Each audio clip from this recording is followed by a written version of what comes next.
NFR Extra is a weekly podcast that focuses on the Wrangler National Finals Rodeo and features icons that embody the rodeo and Western lifestyle. And now here are your hosts, Nevada Caldwell and Rockin' Robbie Hodges.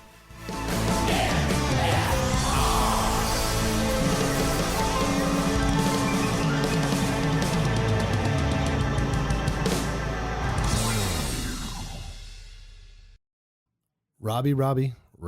Oh, boy, this one's going to be fun. Every college kid, every high school kid, every junior high, every junior rodeo association, the hero.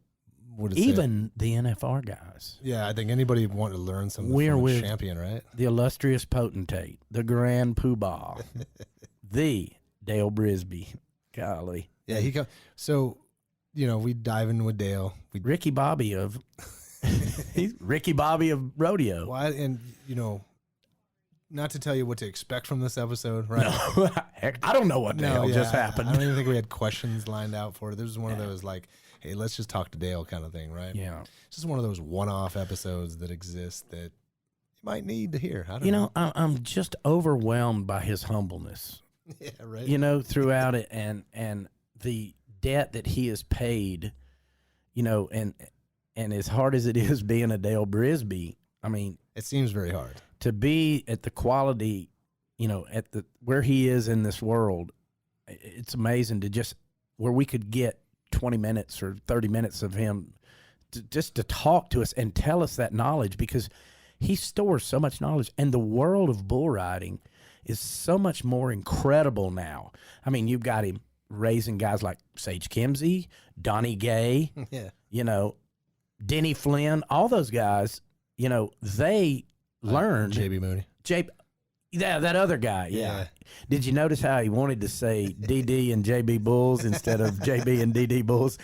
But folks, stop your car, pull over, get your notepad out. If you want to be the greatest ever, listen to this humble gentleman talk about what he has done and his small, such accomplishments, but for him to just be so down to earth and humble about it is what amazes me. Hey, don't forget, right? He's got his own little apprentice show going on. Yes, he does. We're going to learn about it. Yeah, he's going to bring some lucky individuals, because anybody's around him is very lucky. Guys and gals, right? Yeah, and they're gonna learn how to be apprentices for the one and only Dale Brisby. His interns from 2019 have elevated, and now he needs new ones. Yeah, two of them are at the White House, I'm sure. You know what? I mean, he's that far up. They're running the State Department now. And you guys do yourself a favor, improve your life by listening to Dale Brisby. This will definitely change your life. It was. It's like an episode of Walker, Texas Ranger. It changed my life.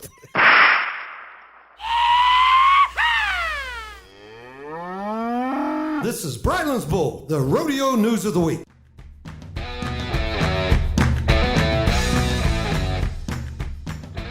PRCA Stat of the Week. The week of February 17th through the 23rd paid out over $2.1 million across 8 pro rodeo events, with more than $1.4 million of that coming from the San Antonio Stock Show and Rodeo. San Antonio event winners are bareback rider Mason Clements, $23,500. Steer wrestler Tyler Wagasback, $23,250. Team ropers Dustin Exquaza and Travis Graves, $24,000 apiece. Saddle bronc rider Brody Crest, $24,750. Tie-down roper Shad Mayfield, $24,500. Barrel racer Brittany Posey Tanazi, $23,500. Bull rider Denton Fugitive, $23,000. Boudreaux Campbell captures San Antonio Extreme Bulls title, leaving the town with $18,950. Mark your calendars as the RFD TV The American takes place in Arlington, Texas at the AT&T Stadium March 7th and 8th.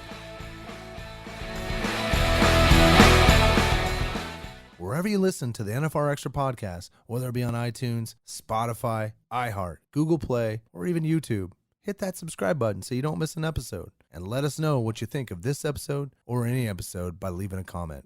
I'm world champion bull rider Sage Kimsey, and you're listening to NFR Extra.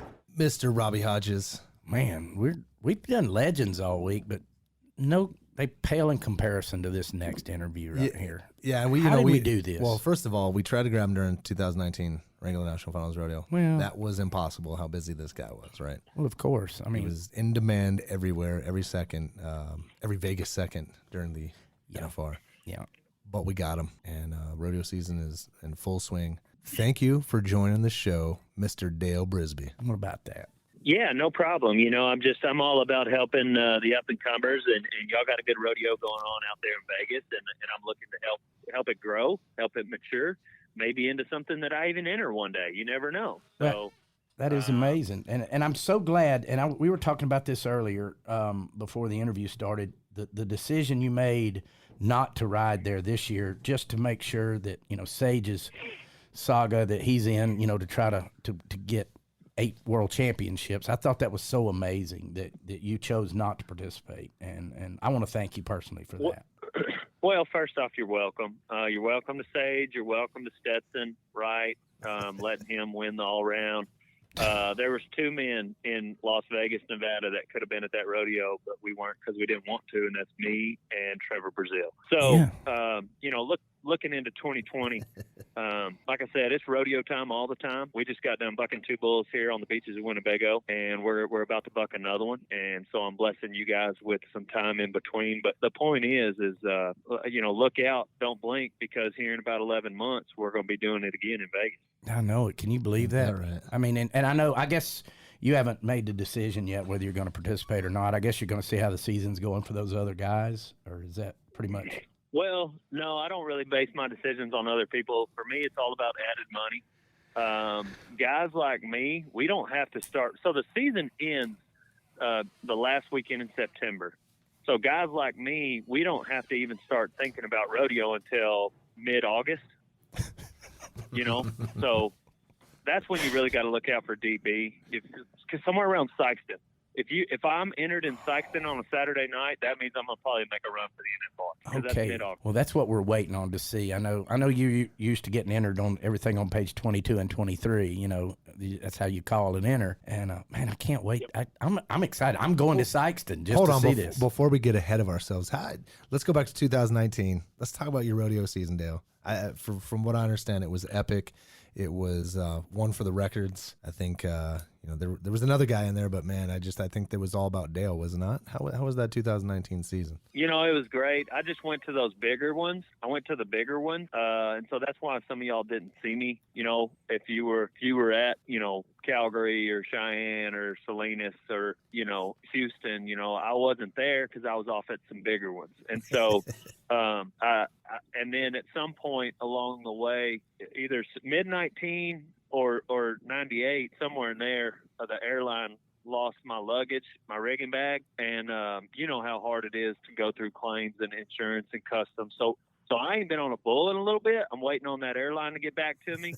But you guys, if you've ever dealt with any of those airlines, you know how it is. Oh yeah, absolutely. Well, that's why I was wondering if you've looked into the private jet stuff a little bit, and this is making me think about that, Robbie. To be honest, dealing with this deal where they lost my luggage 6 years ago. Right. And then me think about that. No more pat downs, stuff like that, dude. Donnie Gay increased his gold buckles once he got that jet. You better believe he did.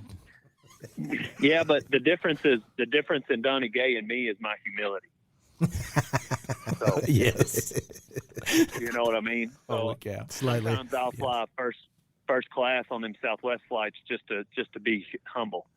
And I've always noticed, and I know you don't think you're that great, but what's your opinion to 50 million people? That's what I've always noticed about it, is your humility. Well, 50 million or 7.7 billion, I think, is what the Earth's population is up to. So, that's as far as like fans of Dale Brisby. So how do they say it in China? Dale Brisby. So Dale Brisby. Yep.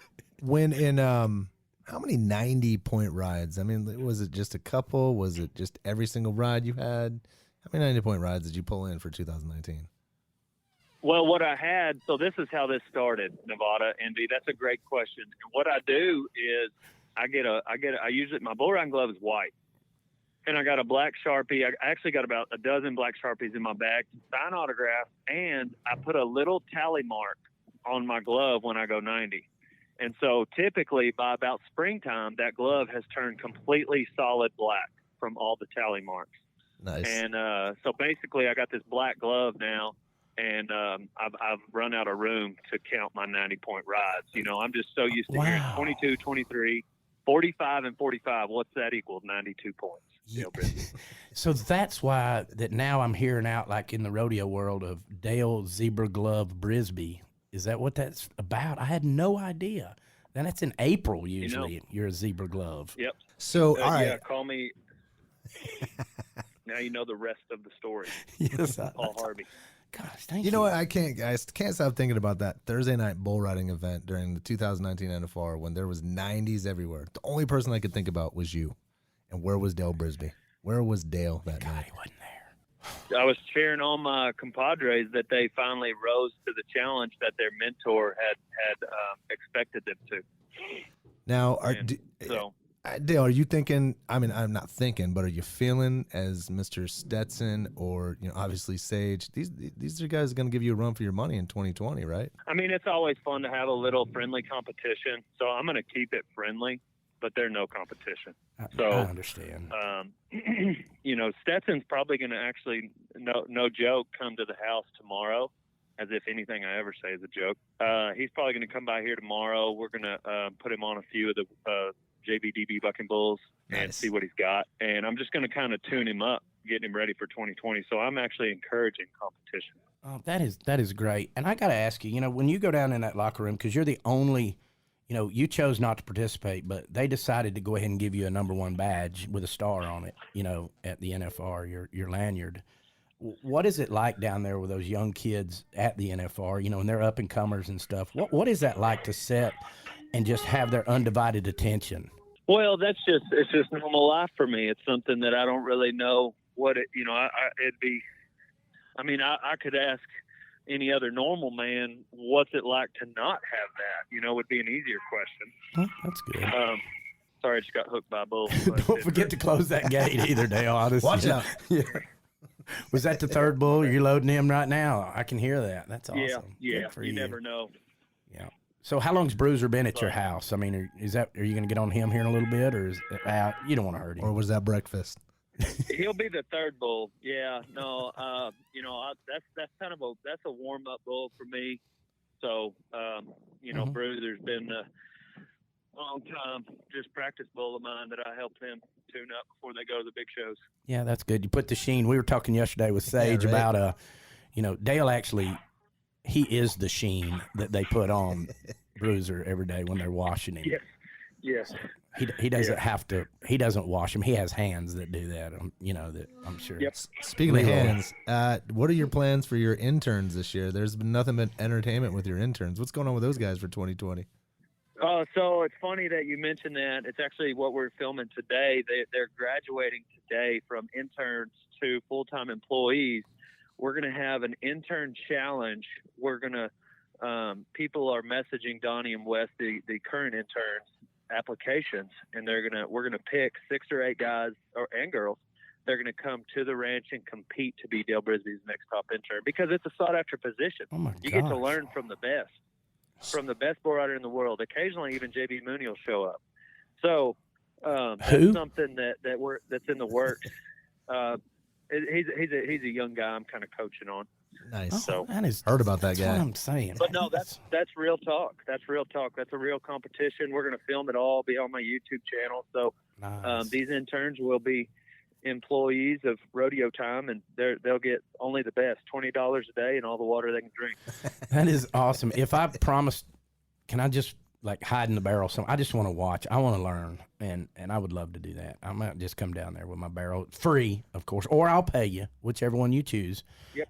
And I would love to just come down. Ain't nothing free, okay? Ain't nothing free. I know, that's right. Well, it sounds like you got the apprentice going on over there. Is there a boardroom that you'll be in with these guys and gals? And once you make this decision, it's kind of trial by fire right here in the arena. So I guess the arena is my boardroom. The beaches of Winnebago, we just, thumbs up or thumbs down. We let the bucking bulls decide. So, hey, let's go back to 2019 real quick. There's some pretty cool stuff that you helped us out with. and one of them was we're going to take it down here with some emotions, but how was that trip to Grant a Gift? You got to go down to the Autism Foundation, and you really touched some people, and it's pretty important. I know I'm kind of changing gears here, but some pretty cool things that Dale Brisby does. Yeah, no. It's good to change gears occasionally. That is by far one of the most important things that we do in the sport of rodeo. It's something that even outside of rodeo that I think everybody should be passionate about, and that's just in general just helping others and becoming a servant. But being able to help at the Autism Foundation, it just I don't know, if it doesn't light your fire, then your wood's wet, and it's just one of those things that you really need to. Everybody should do it. It shouldn't just be, who all do we have? Caleb Schmidt and some of them guys like world champions, like coming out to be an example. And that's what it is. It's trying to set an example for everybody in the community to just really help those around you, whether they're in need or not, and it's just one of those basic human things that God wants us to all adhere to. And I don't know, it's darn sure more rewarding than any sort of buckle or check a guy could ever win. Yeah, ain't that the truth? You also let's switch gears again, because there was some stuff that you were getting into. Gosh, are we in a Super 10 Peterbilt here? Yeah, We're right? swapping some gears around. But yeah, it's so you had some stuff going on at night. How was this whole nightly party thing going at NFR? What was going on with that? Where were you? Yeah, I saw it, but man, it looked crazy. I spent a lot of nights at the Mirage, and literally record numbers every night, even like the Monday and Tuesday in the middle of the week were record numbers. There was music everywhere, a lot of great music scenes, free concerts. I went over to Rump's show at the Orleans, just packed house everywhere you go. Getting close to 500,000 people come to Vegas during the NFR, even though the Thomas and Mack will only hold 180,000 a night. So do the math. That's a lot of people hanging out at parties. That's a lot of. That is a thretillion. That's a lot of cowboy hats in Las Vegas. So it's the place to be during those first 10 days in Vegas in December, starting with that first Thursday. Like, it's just, I don't know. If the president called me and said, "Hey, I need you on December 9th to come here," I'd be, "Oh, okay, sorry. Well, I'm in Vegas. You're going to have to come to me." Yeah. Rodeo Vegas. What does I know we're early. We're all planning still. We're getting ready for December. But what's kind of a little preview of what you got going on, maybe come after parties or something like that this coming up December? I think the main course at that meal is going to be, obviously the perf every night. And so we're constantly shedding light on just the stars of them guys have been working all year. But the biggest star is don't be confused, is Dale Brisby, and where he will be without a shadow of a doubt in Vegas, Lord willing, all things, and the creek don't rise, at Cowboy Christmas. And so that's where typically is the main spot you can find Dale Brisby. After parties are TBD, but usually I'll be cruising around Cowboy Christmas during the day. So that's one thing to count on. Right, and you're going to set your booth up probably right near where our autograph session was. You don't know how many times I would be like, "Hey guys, we got some really famous people here. You want to get an autograph? Where's Dale Brisby? We just want to know where to buy a Dale Brisby shirt. Is it right here?" If I said that busy once, booth. Oh my gosh, yeah. Hey, would you come over here and maybe get an autograph? Trevor Brazil's over here with, he's signing autographs and stuff. And hey, Sage Kimsey, does he know Dale? Does he know how to get a hold of Dale? And I'm like, yeah. Well, we were around the corner, and I think some of them guys got tired of signing Dale Brisby caps, but yes, I don't mind. Yeah. Oh, it worked out. And really, it was convenient. It was convenient because Trev, he was around there signing autographs, and then he wanted to come around the corner and get my autograph, so he didn't have to walk that far. Yeah, that's so good. that was good for Trevor. Right. None of the guys did. They were like, "Can we swap this around so we can get it after we get our sheets from whoever it was, and then just go right over there?" And oh, bless your heart. I know it was tough. Have you hung out with Trevor lately? I know you guys been doing a lot of stuff together on the social media channels. I helped him get his YouTube channel started. and get it rolling. We made some videos for him and with him. It's definitely on our schedule to get back over there and do another round of them. Haven't yet in 2020, but there's a lot of road left. Well, we're looking forward to it. That's right. Who are you going to travel with? Are you going to go with Leroy some this year? I mean, or what's the deal with Leroy? How's he? Is he healthy? What's up with that? And Randy. Leroy's healthy. His right arm is really good. Leroy rides broncs, but really his main deal, what he's famous for, is pulling my bull rope. And so his right shoulder's good, where he can pull it. We may have JB Mooney drive for us. Of course, I got Randy filming. Then I've got the interns, soon to be not interns, who will be running and going, and they'll be gophers. Go get us a hot dog at the rodeo. So absolutely, I just show up and ride bulls. Now, will they let you buddy with somebody just pulling ropes? I mean, pretty much. I mean, when you enter and stuff like that, will they let you buddy like that? Say, I've got a rope puller. I want, I'm Dale Brisby. I'm in the bull ride, and I need 3 guys. I'm gonna have to have them buddied together. Where y'all get entered the same? Well, they got to fill their permits first. But once they get their permits filled and they buy their cards, then they'll be able to. Okay, because I mean, you don't want to be ineligible due to qualifications and stuff like that. Yeah, I like to do things. I like to do things by the book, and I can get exemptions, but me and George Taylor, we're like fat thighs. We stick together. So they're just a good friend of mine. Absolutely. Well, that's good that you and George. I love George. The picture in my head right now. Maybe and it's so funny to see George when he first came into our world from Caterpillar and NASCAR and everywhere else. Doing all this promotional stuff, and since he's been around you and driving you and the days that y'all spend in the truck, I actually can see the difference in his knowledge, especially of the dangerous event bull riding. Greatness. Oh my gosh! I mean, and it oozes out, and I mean, it's osmosis is a real thing with Dale Brisby, and you can just tell it on George. He had a lot to learn, coming from Caterpillar. The main event that was excited about him coming was going to be the barrel racers because he knew how to work the ground. Exactly. He had a lot to learn. And so I taught him, and now he's groomed and ready to run it. Make me cough. Oh man. Well, that and that's great. Now, and I know you want the ground perfect for your bull riding too. I mean, they can only buck as good as their footing, and that's important too. That's why it's right after the barrel racing usually. Yep. So amazing. Yeah. So you guys seem to you did your research, you got your facts all in order. You know where Dale Brisby lies, and I appreciate you doing your research before we did this podcast. You can't help it. Well, I mean, there's a lot of vast information out there about Dale Brisby and the entire team. So I mean, it was a lot of reading. I'll tell you that much. Audiobook on the way out here. I mean, yes. Yeah. I can't wrap my mind around it still. The success is just mind blowing. To think that like Trevor, that Trevor Brazil gets to hang out with you, JB Mooney, like this is, they gotta feel like they're very appreciated that this happens for them, right? I would hope. I would hope.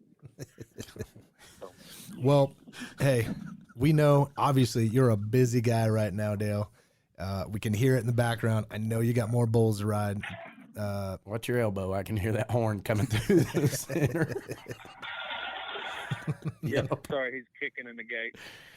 Yeah, no, you're right. I'm gonna have a sandwich, maybe send a Snapchat. I got my afternoon nap, and then we might buck that bull. So I got a lot to do, guys. Well, I appreciate you having me, and come on out to Winnebago anytime. Sounds like a plan. Hey, and we'll look to have you on. Let's bring you back in the fall and see what your NFR plans are and see what's going down. And right after Sykeston, maybe we can come to Sykeston. Yeah, I'd love that. Can you get us tickets for Sykeston? Or you think would that be okay? We might just come out there. I'll see what I can do. I guess for your inaugural. Love it. That's right. I guess. All right. Well, thank you, Dale. Yeah, Mr. Brisby. Thanks for coming on. You bet, gentlemen. On to the next one, old son. Thank you, sir. All right. Yeah, pal. Looking for tickets to the Wrangler National Finals Rodeo? StubHub is the official secondary and fan-to-fan site of the rodeo. Fans can buy and sell their tickets through a safe and secure online marketplace. Visit nfrexperience.com. To celebrate the 35th anniversary of the National Finals Rodeo in Las Vegas, LVE and PRCA present the top 35 most memorable moments. Sports fans love a storybook ending, and NFR fans are no exception. Bull rider Cody Hancock has certainly enjoyed his share of Las Vegas magic. First in 2000, when he arrived in Las Vegas as the 15th ranked bull rider in the world. Hancock didn't waste any time getting to work. He won round 1 with a 93-point ride and claimed round 2 with a 90-point ride. He kept chipping away at the top-ranked bull riders in the world, and when he struck again for a win in round 7 and 92 more points, he stood on the brink of history. When round 10 came to a close, Hancock became the first roughstock cowboy to climb from 15th to 1st at the National Finals Rodeo and win a world championship. This kid rides like a world champion. Hancock was back in 2001, and while he came up just short in his quest for back-to-back world titles, he did make rodeo history again. Hancock got the best of Diamond G Rodeo's Mr. USA in the 10th and final round and shattered the NFR record with a 96-point bull ride.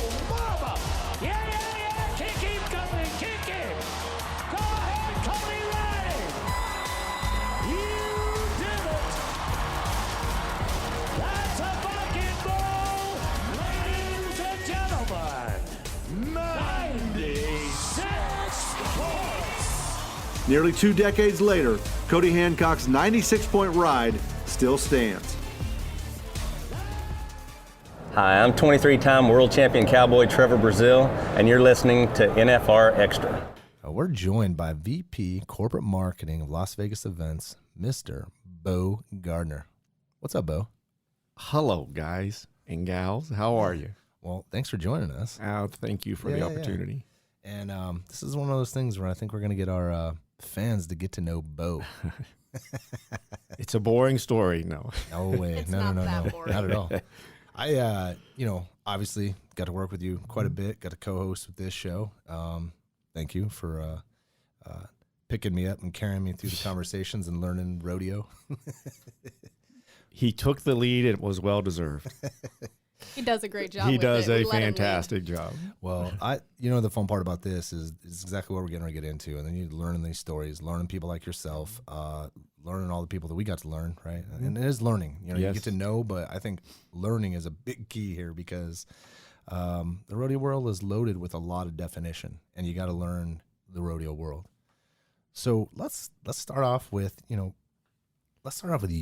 and where were you? Let's start off where little Bo started before Bo came to Vegas. Where are you from, Bo? Where were you raised? Wow. I'm from a one traffic light town in Ohio called Buckeye Lake, Ohio. Very small community, just surrounding other communities in this lake called Buckeye Lake. So it is actually a main exit off of Interstate 70, which we all travel. So, but that's where I grew up. Is there a lot of fishing going on over there? Fishing was my sport. Really? Absolutely. My family, my father, my brother, we all went fishing. So it was an everyday occurrence. So I couldn't help but notice, but the word Buckeye, right? Mm-hmm. So we're talking about Ohio, and I think there's a little bit more to do with your life with being a Buckeye, right? Yeah, yes, sir. Ohio State Buckeyes is all that we had. Whether it was basketball or football, we did not have a pro team. So in Columbus, so the Ohio State Buckeyes was our pro team, and you live it and you breathe it. It's kind of like they reference a lot to Jeff Gordon, right? You either love the guy or you hate the guy. And I've heard that. Yeah, that's the Ohio State Buckeyes, and when you live and breathe it, you love it, and it'll always be a part of me. So, but let's talk a little bit more. You're attached to the horse world, the equestrian world, right? Let's just go to the Ohio world, and what got you started getting around horses, and then we'll talk about your Buckeye experience. Well, like any kid, growing up, you need money, right? Yep. And I wasn't going to make any money fishing, so one of my neighbors had a job to clean horse stalls, and that's how it all got started. Really? So, yeah. We've all been there in the rodeo world. You were cleaning horse. Oh, yeah. I cleaned horse stalls for several years prior to even having a horse to ride. So, okay, so you're around horses. Where do you get the cojones to jump on and I want to do this and start riding? Well, my stepfather, Ray Gardner, and my mom decided to, hey, let's make this part of our family sport, you know, because, you know, fishing, mom didn't want to fish, so. It's inexpensive. Why not? Let's do it. It just sounds like easy sport to get into. So we started boarding horses at this barn that I was cleaning stalls for. So now I'm cleaning stalls for our own horses. Nice. And I took the school bus to this barn after school, got dropped off, went cleaned stalls, and started riding horses. How old were you at that time? Man, I was in junior high. Nice. Yeah. The impressionable age, right? Like that's when you really make those decisions. Yeah. Yes. Well, God, you seem to make a bad one. Yeah. Man. Not that I still didn't want to fish or ride dirt bikes or hunt or do all those other things. It just, when you get into horses, and you can vouch to this, Brylan, that it becomes your life. Yeah, you definitely live it. It's not something that's just a part-time, hey, let's go do it for the weekend. Or I'm experiencing that more and more. I hang out with y'all. Yes. So, all right. So you just, first of all, cool. It's awesome. And then you start riding horses. But when do you start getting into this whole like competition part? So unlike the rodeo world, I was in the show world. I did everything from showmanship to horsemanship to halter to English to trail class to reining. I mean, you did it all just because your father starts buying you horses that did it all. So you just wanted to take full opportunity of having some type of flexibility and keeping it interesting. So, all right. So you start competing. But how did this thing? How do you get connected with the? Let's talk about how you went from high school to college. How did that all happen? Well, so I was not going to get any scholarships in any sports. I'm not that talented. So I let the horses be the talent, and I just got to enjoy that part of it. And we traveled every weekend. I missed my high school prom. I missed everything involving anything that you do when you're in high school. So, because you're traveling, you're showing, you're competing, whether it's the Gold Coast in Florida, or we went to the Carolinas in Pinehurst, North Carolina. We would go to Maryland. We just Tulsa, Oklahoma for the World Finals.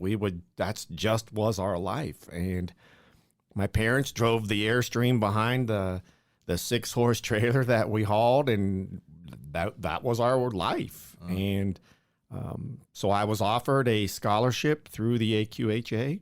Nice.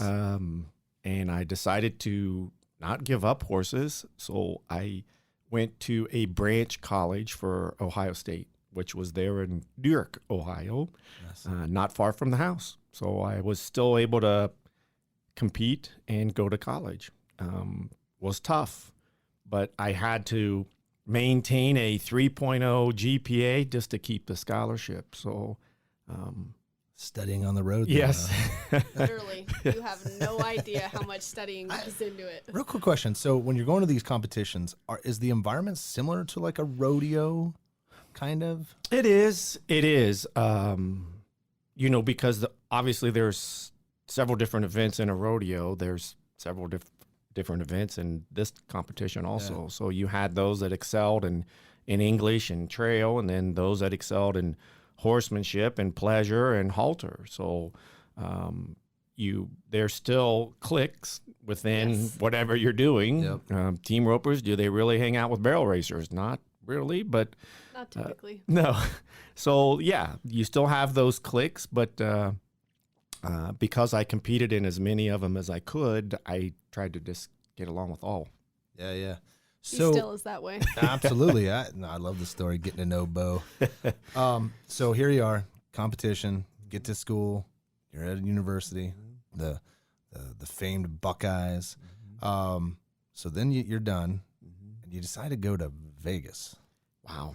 So my father, he owned a few grocery stores, so I worked for him, and we kind of got out of the horses a little bit because. So whoa! Were you like Kurt Warner? Were you taking care of the grocery store? Yes, I was. Nice. I started as a bag boy, then went to a cashier, worked in the deli bakery, frozen food manager, assistant store manager. Had to, learn as you go, and it was a great experience, and still working for the family. So that was became our new connection, and not horses. It was now work. Yeah. Goods. You're selling goods. Yes. Nice. Yeah. So, it was tough for a while because every Thanksgiving or holiday, you're sitting at the table and you're talking shop, and shop was work. And if I did something wrong and I was looking at the end of the table and my boss was there, and it was hard. So, I decided to look for another job, and that's when I ended up with the local wholesaler for Budweiser. Nice. And boom, 20 years I was in that world with Budweiser.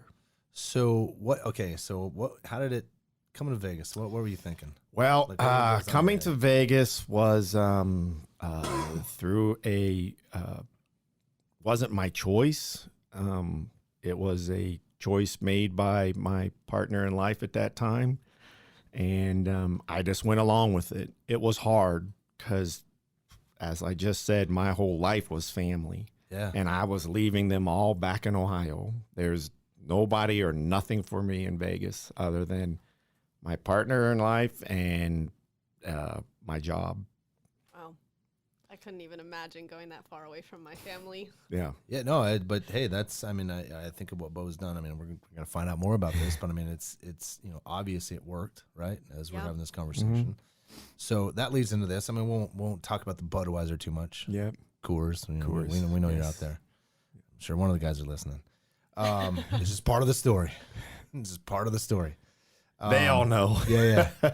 But then, you create some good relationships through dishing out some alcohol into the Sin City. Yep. And how does this whole Las Vegas events thing come down? I mean, how does this go down? Well, Mr. Pat Christensen and Mr. Dale Eels, they were at the Thomas and Mack, and I was their marketing rep. So we had worked together on sponsorships and events. And when the job became available here at LVE, I get a phone call from Mr. Dale Eels and says, "Hey, you want to go have lunch?" And I said, "Sure." So next thing I know, I'm sitting in our conference room here and in front of all the other VPs for LVE. And granted, at the time, I really wasn't sure what LVE was or what they did. And so it was a whole new ball game for me, but it was a great interview, and it was easy for me because what I was doing with Budweiser or Nevada Beverage at the time, it would have been very similar to what they were asking me to do here at LVE, and that was being that connector between the events and the hotel properties and sponsors. And so I lived that world here in Vegas now, since 1996. So it's okay. Well, first of all, it sounds like you were the first resident cowboy at LVE, and that I think that actually helped out a lot of this kind of this language barrier from the city folks to the rodeo.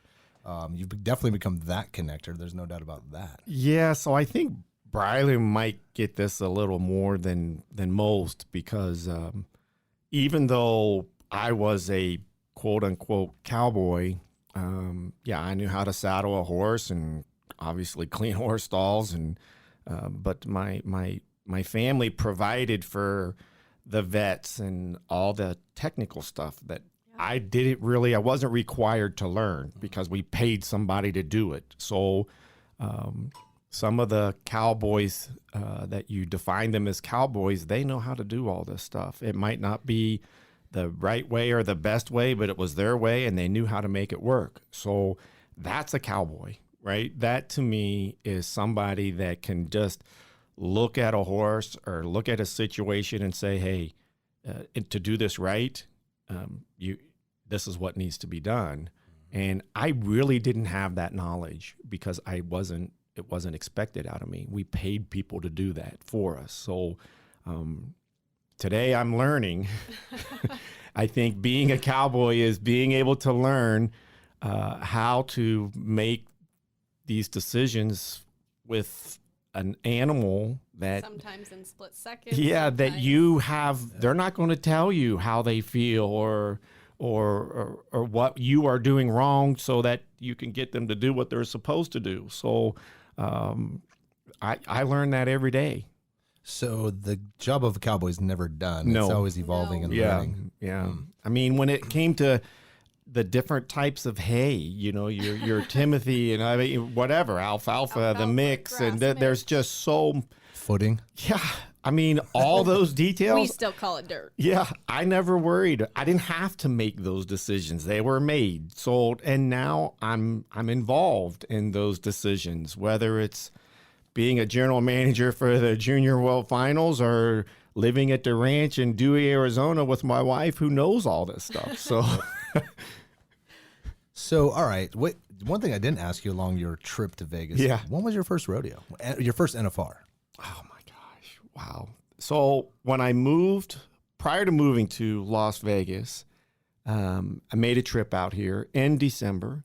Never heard of the NFR. They had some hotel rooms. Yeah. And I'm like, wow, this is truly the West. Look at all these cowboy hats and boots and all these folks walking up and down the strip. And I'm like, I'm there. I don't care what it takes. I'm moving to Las Vegas. And my first day on the job at Nevada Beverage, I walk in with my Wrangler Riatas and my cowboy boots and my Montana Silversmith buckle. And I walk in and I'm the only one dressed like that. And I'm like, what happened to all the cowboys in Vegas? Not knowing it was during the NFR. Yep. So, that was an eye opener. What was it like? What, early 90s? Yeah, 96, 97, 98, that whole time frame. Oh, man, that's when Ty Murray was yes. Nice. Yeah. Okay. Yeah. I got one for you. How was your first hotel meeting? Oh, my Lord. Very, as NV would say, I was taken out of my comfort zone. So.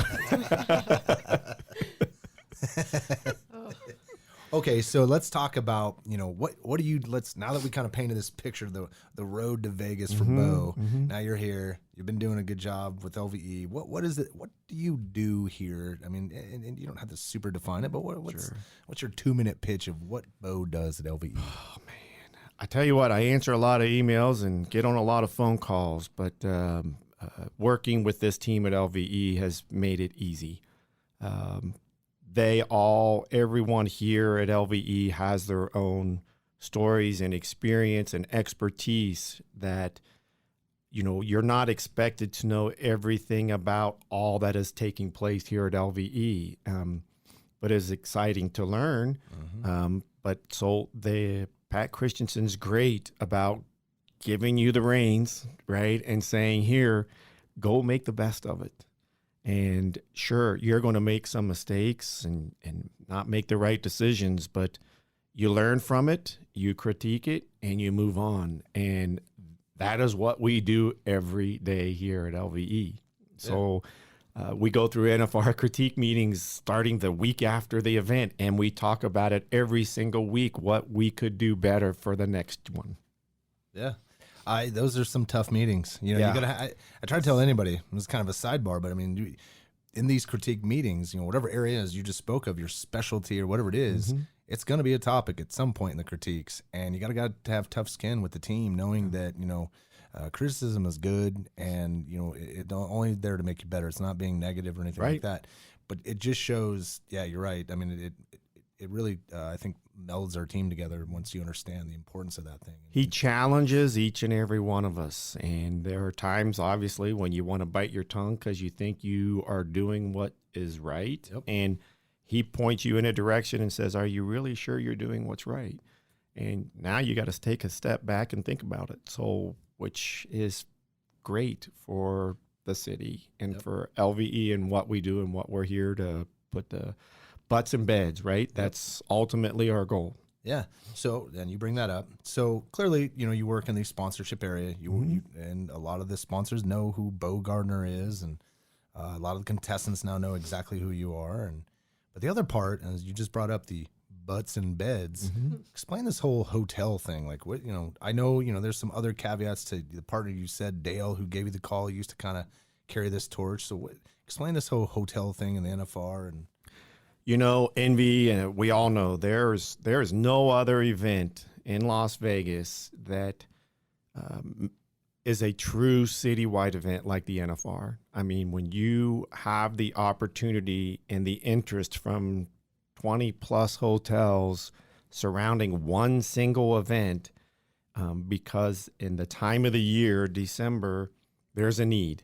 So you have their attention, and now your job is to go out and create a niche for each one of those hotel properties so that they feel special and that they have being a true partner with the regular National Finals Rodeo. So the other thing too, I just want to add this, and I think it's as you start to see it, like for instance, Super Bowl. I'm sure one of them have an ad in the Super Bowl.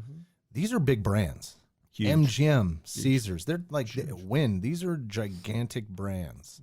They weren't this when you got here in the 90s, right? Right, correct. But Brian, you brought up at NV. What was it like your first meeting with an executive at a hotel?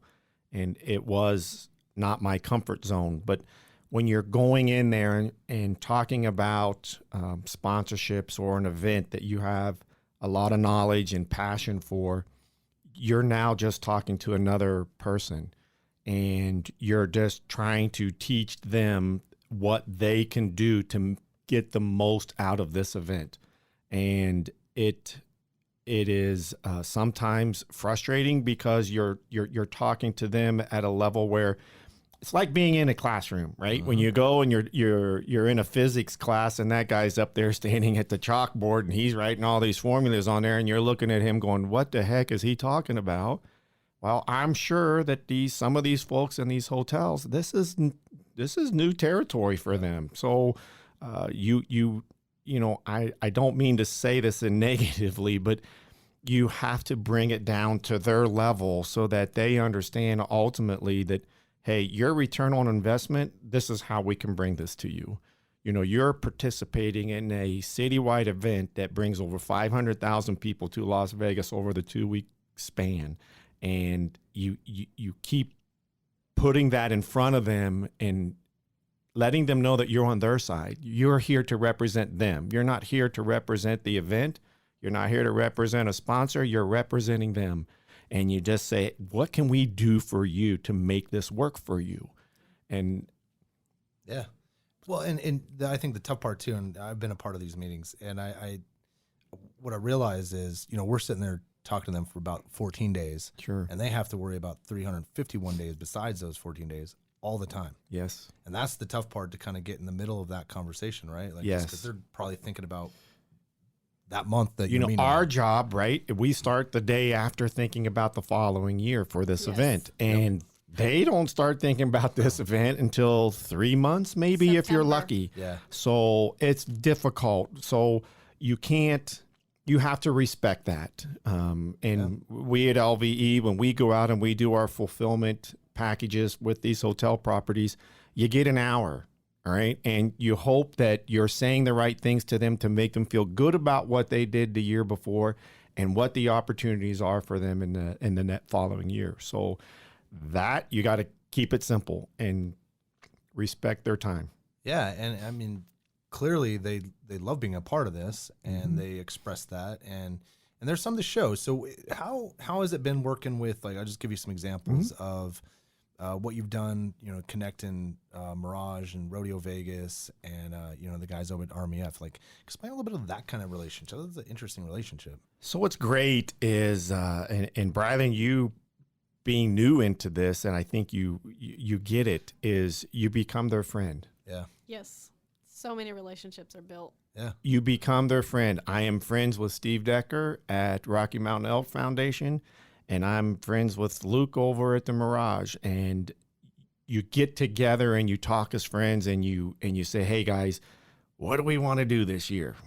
What can we do? What can we all together bring to the table and make this the biggest and best year ever for you with the NFR? Yeah, I mean, because you have one entity like Decker. He's got a brand, right? And then obviously the guys over at the casinos, they need people, well, butts in beds and butts in seats and spending money and having a good time at their establishments. Yes. And that's this bar. So let's switch gears, because there's one that I've gotten to work with you every day, and I love. This is kind of as me just share this, but my 14 days hanging out with you at Convention Center is it's one of the best times I had out of the whole year, because it's this cowboy craziness, right? Let's talk about you, Cowboy Christmas, and the evolution of you coming on board and navigating this ship, this gigantic Titanic ship. I mean, you brought up Decker too, by the way, who's a part of this Titanic ship. Talk about your experience of Cowboy Christmas. So my first role at Cowboy Christmas was Cowboy Fan Fest, 2012. Yeah.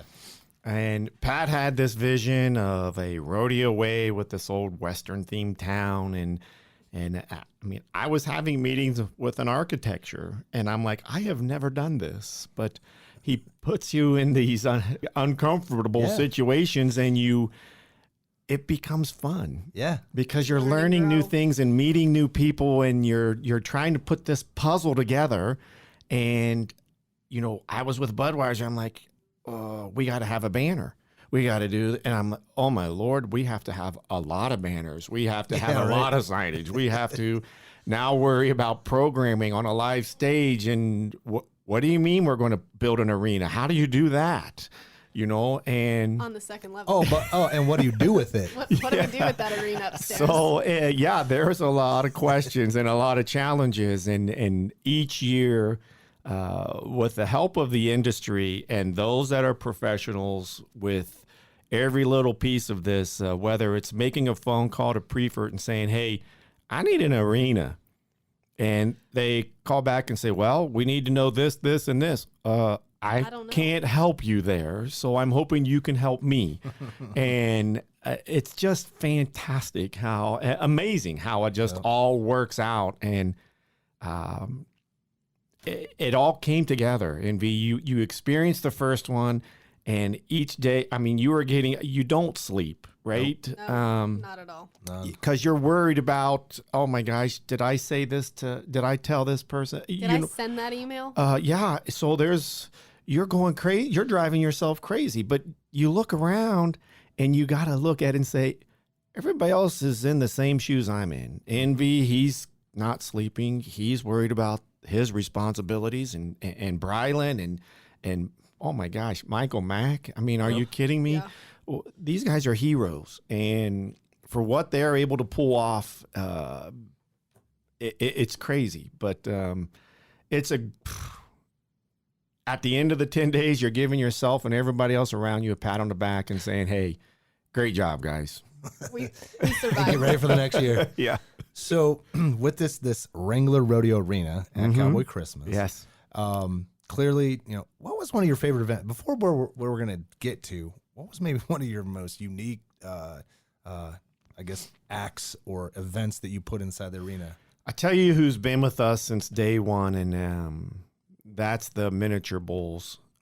To watch those kids go out there on these miniature bulls, and the Leo family, and everything that they do, worrying about safety and how do I keep this kid interested in this sport so that they become somebody. And you know, it's a family, and they are a family, and all their contestants are part of it. And they've been with us since day one, and they draw probably one of the biggest crowds, and it's exciting. And to watch them grow and expand and become more because of maybe what we did at Cowboy Fan Fest at that time, and now with the Junior World Finals, that to me is why we all do this. Well, and I think of two things too that's happened with your arena, right? It's one is the youth rodeo really kind of, I'm just saying this from what I've seen from my perspective here in Vegas, but by creating at the time the Junior NFR, and we had a bunch of other competitions prior to that, but creating the Junior NFR, it looks like that thing is caught on like, well, whatever hotcakes or whatever the term was, wildfire. anything, right? I mean, that, you know, bringing that together. But the other one that I think that, you know, we have had quite a few of these guys on is the guys from BFO. Yes. I mean, wow. We actually had that at the NR Arena, the regular rodeo arena at Cowboy Fan Fest. And I think it was an idea that several folks had sitting around drinking a beer, and it just grew into this. And it's fantastic to hear that, oh, now Wrangler's a sponsor for them, and they have their own event now at the Tropicana and their own tent, and they're drawing big crowds. And it just keeps, and then somebody else sees how well that event is doing, and oh my gosh, let's do our own. And that's what's great about this world, you know, world of rodeo, that you can just. Where are they at now? Tropicana? Yeah. So I mean, like, the obviously, NFR experience has grown. They were part of it. Yeah, absolutely. Did I mean, you think they were in one, and now because of their popularity, they had to go create another tent in the city for another event. Yep. Yeah. Win-win. Yeah. So, all right. So let's stay on this arena part, because Cowboy Christmas, we could talk for days, because you could shop for days. So I mean, there's a million reasons to talk about Cowboy Christmas, but it started off as Junior FR, now it's Junior World Finals. Talk about that little process, that evolution. You know, that was very interesting. This all started with Carl Stressman making a phone call and having a few of his friends involved, saying, hey, we need some help in saddle bronc and bareback in the rodeo world. We're not getting the entries to keep that alive. So let's try to get some of these kids involved to watch them grow and now start entering these rodeos when they become of age. So that's how it all started. And we knew we needed something to make it an event. And obviously the NFR was an event. Everybody knows about it. It's in the rodeo world. So let's make it the Junior NFR. Michael Mack, Berner, everybody here created a logo, and we got behind it. And wow, they're amazing what was being accomplished during those 2-3 years. And the evolution, the PRCA had a different idea for the event. Not to say that it was wrong. It's just what they wanted to do was make it a rodeo. And I get it. I really do get it, because that's what the fans want to see, is a rodeo. What was working for us is slack. I mean, put it in layman's terms, we run slack all day long from 9 a.m. to 5 p.m. But our goal, taking from what Mr. Stressman stressed, was, hey, we need as many kids involved as we can. And by making this a rodeo, we couldn't do that. So we just decided to kind of part ways with the name. We didn't part ways with the event. We didn't make it anything different. Hopefully we just continue to make it better. But so we changed the name, and so that we could keep 800-900 kids there and not just 150 or 200 kids there. You know, we wanted it became a marketing tool for Cowboy Christmas. I mean, you're bringing 900 kids and their families, and wow, watch this attendance grow at Cowboy Christmas. Watch the retail sales grow for those exhibitors. Watch the sponsorships grow for getting brands out there and getting those brands into the youth world. So it became a win-win for not only LVE and Cowboy Christmas, but also we hope for the rodeo world itself. You know, real quick, I'm going to back up to the Stressman thing, because I remember when this was going down. Mm-hmm. So they needed help with the overall bareback riding saddle bronc. Yes, sir. So I mean, this sounds a lot like NFL is what they've done. You know, obviously they're going through their whole concussion, and, you know, parents like, I don't want my kids hitting kids with helmets on. So, you know, they go to flag football. Well, what does the NFL do? They switch and go to flag football and start like adding all these caveats to how, you know. Did you watch the Pro Bowl? Wasn't that flag football? But that's my but that's my point. So what I'm saying is they use flag football as a way to create new tactics and how people tackle, and you're not you're spearheading, you know, things like that. So that changes as you evolve. So people like, I'm cool with this, I stay with it, and then they still stay in tackle football. Same thing. It sounds very similar when you see. I like the leadership when you see someone you know something's hurting, And how do you make it? You go down to the bottom, right? The Yes. youth, and that's where you make the tweaks rather than the top. Correct. I mean, that's pretty cool. So we have the best producers for each event. They are experts with their events. And LVE, our staff, we're not there to train these kids, right? We're there just to provide them a place so that these producers who are experts can help these kids get where they need to go safely. Yeah, absolutely. That's what it's about. And if we can do that and rely on them to make this an opportunity for these kids to not only have a future and do it right. What is the favorite part about your job, Bo? My favorite part about this job is the people. At times there are those that you feel it could be the worst part about your job, but that just makes you a better, stronger person, right? To learn how to adapt and get along with just everybody. And I think if you, and I'm not here to preach, but if you are open and honest with everybody, then you don't have to worry about covering anything up. So that I have learned. I took my bumps and bruises as a salesman for Budweiser. You tell one account one thing, you tell another account something different. Oh my gosh, now I'm in trouble because they talked, right? So that happens everywhere, right? It's not just something in the rodeo world. It's something everywhere. So if you're open and honest and like Pat always tells us, and care but don't care too much, because once you start caring too much, then your emotions get involved. And I think that's what he means by that, is don't let your emotions get involved. Have some passion, but don't let it lead you to making a wrong decision. Then that's tough, because our team is loaded with passion. Yes. So I mean, it's a core synergy of what we do here. So beyond this being your favorite part of your job, it sounds to me, if I was in the rodeo business, which I am, right? You are. So no matter how dumb you try to play, you're in it. So it sounds like you have one of the better jobs in rodeo. There are probably some out there that envy what I do, but I also envy what others do in this world. So the rodeo world, I have aspirations. Had conversations with Pat about, hey, here's what I want to do. Put me on that path to get there. And I'm not there, but I want to take that path and learn as I go so that I can fulfill those dreams of mine. I just want to share this because I'm the kind of the younger dude on the team, right? Even though I'm the older guy with the rest of the team. But what I like in hearing that, and this is my LVE pitch. Sure. It's like I got all these guys that are older than me, like they're like big brothers or big uncles for me. But what I like in hearing something like that, you're like 11 years older than me.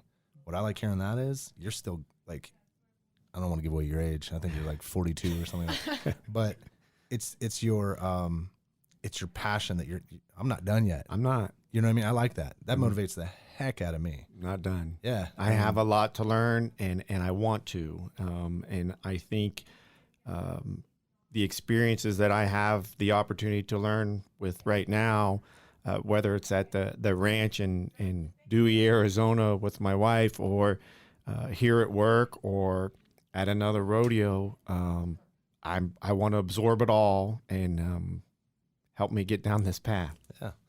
So so let's just end this bad boy with this question. Okay. We're part of the NFR. We're midway through our 10-year contract. Yeah.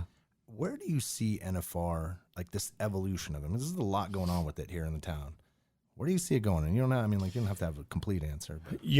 Envy, I think just maybe like the way you look at this NFR Extra, this podcast, right? Your first day doing this, and you had no clue that today you would be sitting here doing this. So it's hard for me to put in words what the opportunities are for the Wrangler National Finals Rodeo. Obviously, for selfish reasons, we hope it stays here in Las Vegas. We feel that we have better things to offer, bigger things, more opportunities. There's no other city that can do what this city does with this over 60 concerts during the NFR and the World Series of team roping and the all-in barrel race and, whatever it is. I mean, there's 4 youth events now. It started with 1. So where does it go? I think we're already busting at the seams with livestock in Las Vegas, right? We're now putting stalls up in parking lots and hotels, and so did I ever think that was going to happen? No, but so where could it go? I don't know, but I can't believe we're here where we are right now. So it's impossible for me to say where it could go, but just keep fine tuning. Looking at those critique meetings and try to make each precious moment better. Well, this was good, man. About 40 plus minutes of getting to know Bo. This was pretty nice. He said he was going to be short. Yeah. Whenever Brylan starts blinking her eyes, I know it's time to stop talking. So, well, I'll tell you. Okay, so you're similar to Tuff Edelman. When Tuff sat down with us during the NFR in 2019, he literally said, I'm short on time. Let's do the best we can here. Okay, cool. Hour and 45 minutes. It was like, Tuff, you got anywhere to go? Yeah. He's like, I got more to talk about. That's right.